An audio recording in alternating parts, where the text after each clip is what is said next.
Praise lord. ఈరోజు దేవుడు మనకిస్తున్న వాగ్దానము కొరింథీయులకు రాసిన మొదటి పత్రిక 12వ అధ్యాయము 27వ వచనము. అటువలే మీరు క్రీస్తు యొక్క శరీరమై ఉండి వేరువేరుగా అవయవములై ఉన్నారు. మారుమనసు రక్షణ పొందిన మనము దేవుని యొక్క శరీరంలో రక్తంలో పాలు పంచుకుంటూ దేవుని యొక్క శరీరంలో మనమంతా కూడా వేరువేరుగా అవయవములై ఉన్నాము. అయితే దేవుడు అవయవంలో ప్రతి దానిని తన చిత్త ప్రకారము తన శరీరంలో ఏకం చేసుకున్నారు కదండి. అయితే ఈ యొక్క శరీర అవయవాల్లో చిన్న పెద్ద అనే తేడాన్ని మనము చూస్తున్నాము.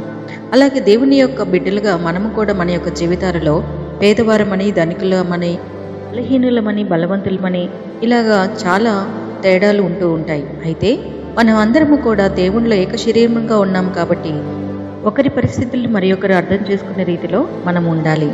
చూడండి, శరీరంలో ఒక అవయవం బాధపడినప్పుడు శరీరం అంతా కూడా బాధపడుతూ ఉంటుంది. అలాగే ఒక అవయవము సంతోషించినప్పుడు శరీరం అంతా కూడా సంతోషిస్తూ ఉంటుంది.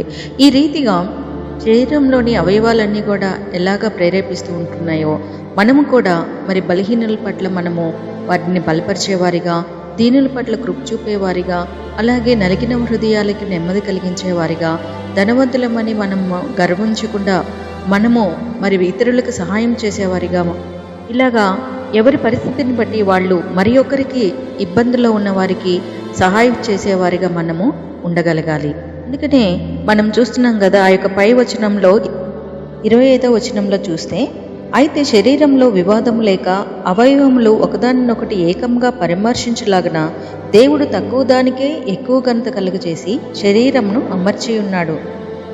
చూడండి, ఇక్కడ ఎంత చక్కటి మాటను చూస్తున్నాము. శరీరంలో వివాదములు రాకుండా దేవుడు ఏం చేస్తున్నాడంట, మరి చిన్న అవయవంగా ఉన్న వాటిని దేవుడు ఎక్కువ ఘనత కలగచేసేసి అవయవంలో ఒకదానికోటి ఏకంగా ఉండేలాగా దేవుడు తక్కువ దాన్ని ఎక్కువగా గనపరుస్తూ ఉన్నాడు. అప్పుడు మరి ఎక్కువ వారమని తక్కువ వారమని భేదాలు మనకి రాకుండా దేవుడు ఆ యొక్క శరీరాన్ని ఏకం చేస్తూ ఉన్నారు.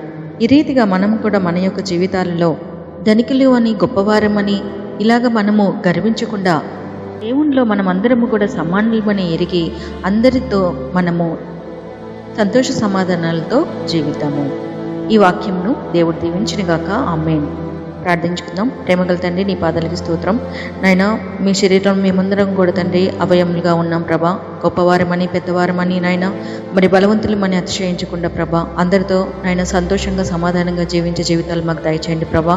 నాయన, ఎవరైతే దీనులుగా ఉంటారో వాళ్ళనే నువ్వు కనపరుస్తానని సెలవిస్తున్నావు ప్రభా.